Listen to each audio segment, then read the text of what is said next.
반갑습니다. 안성료 목사입니다. 오늘은 3월 16일 하나님을 만나는 요나서 24번째 시간입니다. 성도님들 한번 생각해 보세요. 하나님의 은혜로부터 가장 멀리 떨어져 있는 사람은 어떤 부류의 사람일까요? 누가 하나님의 은혜를 가장 경험하기 어려울까요? 여러 부류의 사람들을 아마 여러분들이 생각하실 수 있는데 그 중에 한 부류의 사람은 바로 자신이 옳다고 생각하는 사람들입니다. 대표적인 경우가 바로 바리새인들과 서기관들이라고 생각할 수 있어요. 바리새인과 서기관들은 자신들의 행동과 자신들이 율법을 지킴을 통하여서 어느새 자신들 마음속 깊은 곳에 내가 의로운 사람이야, 나 괜찮은 사람이야 라는 생각을 가지고 있었어요. 그래서 그렇게 의롭다고 생각하는 자신의 스스로를 의롭다고 생각하니까 하나님 본체이신 예수님께서 오셨는데 그 예수님을 알아보지 못하고 예수님을 핍박하고 예수님을 십자가에 못 박게 되어지죠. 왜 그렇습니까? 자신이 너무 옳아서 하나님이신 예수님이 옳지 않다고 생각했기 때문입니다. 굉장히 무섭죠. 뿐만 아니라 누가복음 15장에 탕자의 비유가 나오죠. 탕자의 비유에서 아버지한테 재산을 달라고 하고 나가서 다 날려먹은 탕자는 끝내는 아버지 집에 들어와서 아버지 품 안에 거하는데 집안에 있었던 말 잘 들었던 아버지가 시키는 일 잘했던 그래서 스스로 옳다고 생각했던 첫째 아들은 진짜 탕자가 되어져서 아버지가 잔치를 열고 집으로 들어오라고 하더라도 집에 들어오지 않고 바깥에서 버티고 있는 모습을 볼 수 있어요. 왜요? 자기가 옳기 때문에. 자기가 아버지보다 옳아서 아버지와 함께 할 수 없다고 이야기하는 것입니다. 예수님의 이 비유는, 이 탕자의 비유는 사실 집 나간 탕자가 아니라 진정한 탕자는 집 안에서 아버지 말씀 잘 들었던 탕자가 정말 탕자라고 말씀해 주시는 이야기에 초점이 있습니다. 결국 하나님의 은혜로부터 가장 먼 사람들은요, 어떤 사람들이냐면 자기가 행하고 있는 것들을 근거 삼아서 스스로를 옳다고 생각하는 사람이 있다면 그 사람은 하나님의 은혜로부터 가장 먼 사람이에요. 성경을 아무리 많이 읽어도 기도를 아무리 많이 해도 예배를 아무리 오래 드리고 신앙생활을 아무리 오래 했다고 하더라도 우리는 스스로를 옳다고 생각할 수는 없어요. 아니, 그렇게 생각해서는 안 됩니다. 왜요? 옳다고 생각하는 그 순간이 하나님으로부터 가장 멀어지는 순간이에요. 자신이 옳다고 생각하는 그 순간이 자신이 교만해지고 자신을 높이고 그 결과 하나님으로부터 가장 멀리 떨어진 순간이기 때문에 결단코 우리 신앙생활 하면서 자신이 옳다고 생각하는 이 영역이 있어서는 안 됩니다. 아니, 자신이 틀릴 수 있다는 생각을 항상 해야 됩니다. 내 안에 문제가 있을 수 있다는 생각을 항상 해야 돼요. 그래서 자신 안에 있는 연약함과 부족함을 항상 인식하면서 교만하지 않고 하나님 앞에서나 사람 앞에서 겸손해야 하나님의 은혜에 가장 가까운 사람이라고 생각할 수 있습니다.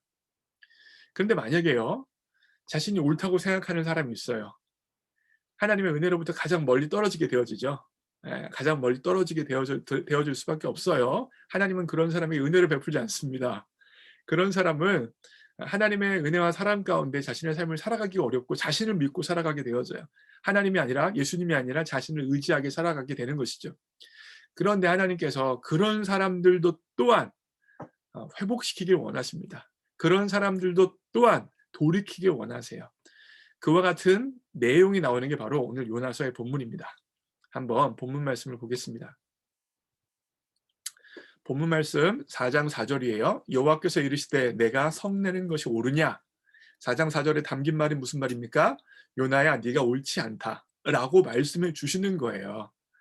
요나야 네가 옳지 않아. 요나야 네 마음이 나로부터 가장 멀리 떨어져 있어.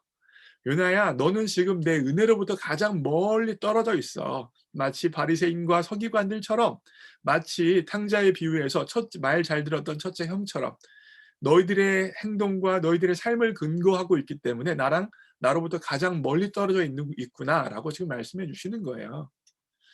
그러면 그렇게 멀리 떨어져 있는 사람들을 향하여서 하나님은 그냥 내팽개치실 수도 있잖아요. 그런데 하나님께서는 그런 요나를 설득하십니다. 다시 말하면 요나가 옳지 않음을, 요나가 틀렸음을 설득하시는 하나님이 나타나고 있어요.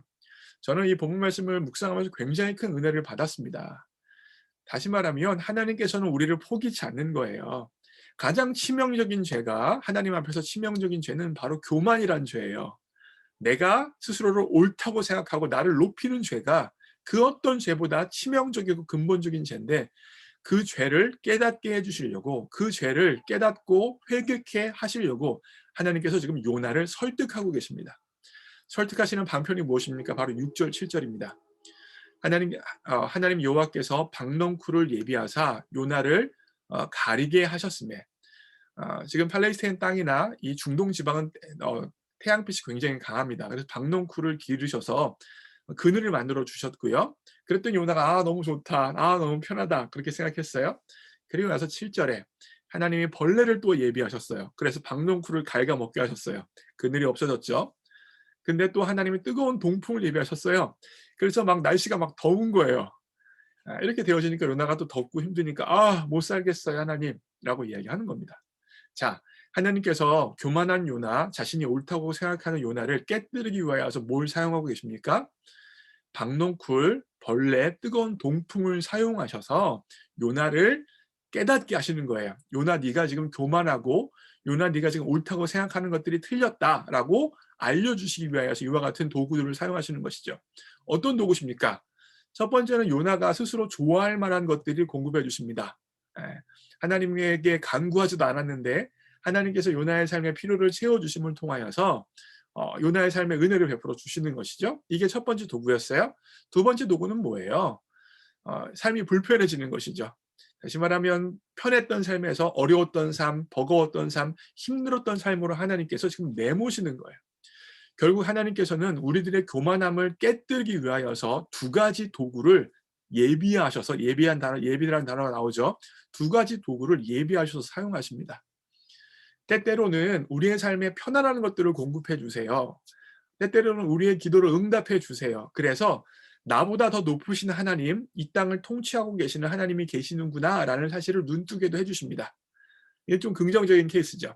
그러나 때때로는 우리의 삶에 편안하고 안락한 것들을 빼앗아 가십니다. 기도할 수밖에 없는 상황, 하나님 앞에 꿇을 수밖에 없는 상황, 엎드릴 수밖에 없는 상황들을 제공해 주셔서 예비해 주셔서 우리로 하여금 나의 자신을 부족함을 깨닫고 하나님께로 돌이키고 나 혼자 못 삽니다. 하나님의 은혜가 필요합니다라고 하나님 앞에 나아가게 만들어 주신다는 것입니다.